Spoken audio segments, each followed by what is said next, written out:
प्रत्येक व्यक्ति का एक ऐसा ट्रेंड है, ऐसी सोच है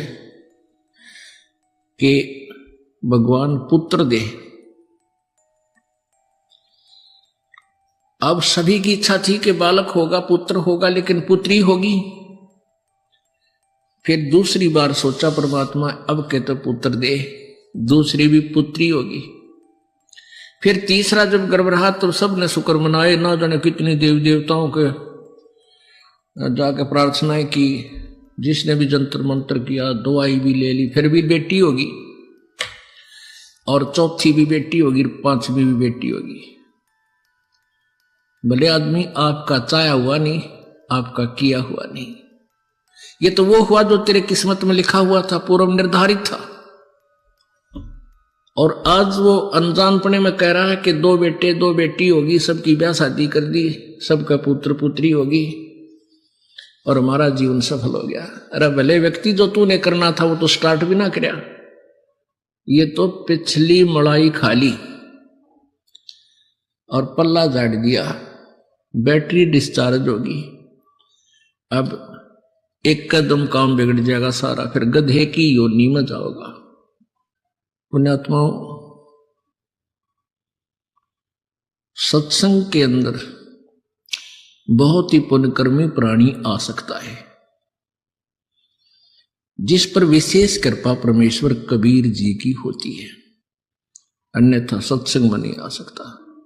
इस पृथ्वी के ऊपर कितनी संख्या है मानव की, और पूरी संख्या, पूरी जनसंख्या के कितने प्रतिशत आप इस भक्ति से जुड़े हो,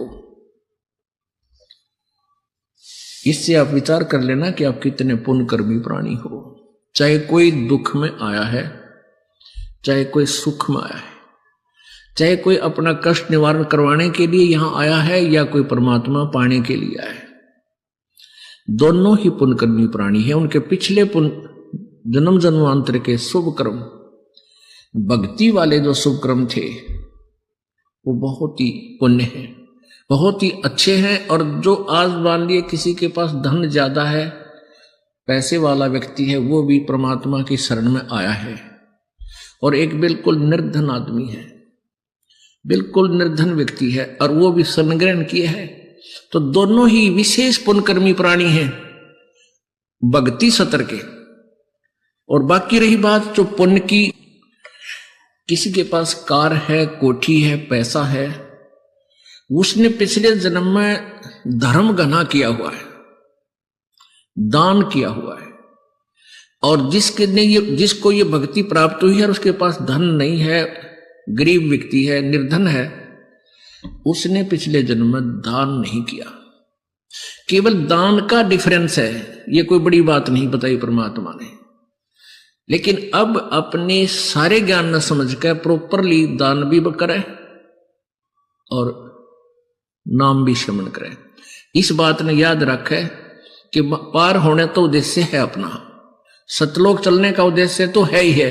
किसी कारण से पैर फिसल भी जावे और ना जाने पाओगे तो कम से कम नेक्स्ट जन्म हो भी गया आपके, जब तक ये फिर सतयुग कलयुग आएगा, तब तक कम से कम रोटी की समस्या तो हल हो ही पाओगे आप।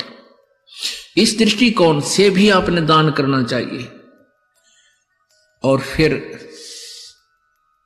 ये 500 यज्ञ भक्ति रूपी फसल में ये खाद और सिंचाई का भी कार्य करती हैं। इस उद्देश्य से भी इसमें पीछे नहीं रहना चाहिए। अब दान की क्या व्यवस्था है, जैसे एक व्यक्ति के पास 2 करोड़ रुपये और उसने 20,000 दान कर दिए, बहुत अच्छा दान है, कमाल कर दिया। और एक व्यक्ति के पास 2,000 रुपये हैं और उसने 500 दान कर दिए, ये उस 20,000 वाले से ज्यादा दान है उसका। तो पुण्यात्माओं, इस दृष्टिकोण से, लेकिन दोनों ही दान करने वाला सच्ची श्रद्धा से और बगैर किसी इच्छा से। उसके एक तो हम दान करते हैं प्रतिफल की इच्छा करके, प्रतिफल कि भाई मेरा ये हो जा, छोरा नौकरी लग जा, लड़का नौकरी लग जाए, एक पाठ कराऊं, या भैंस ठीक पैसे की बिक जा तो एक पाठ कराऊं, और भी कई चीज होती है, उसके 100 रुपये दर देता हूं, ऐसा काम हो जाए, ये तो आपका यही बराबर हो जाएगा।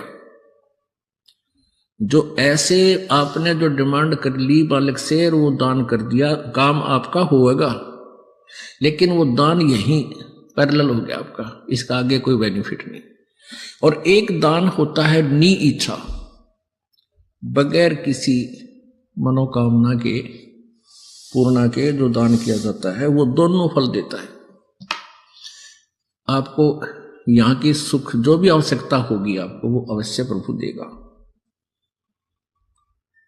और उसका पुण्य आपको सत्य यानी आगे चलने वाली कमाई में भी आपको मिलेगा।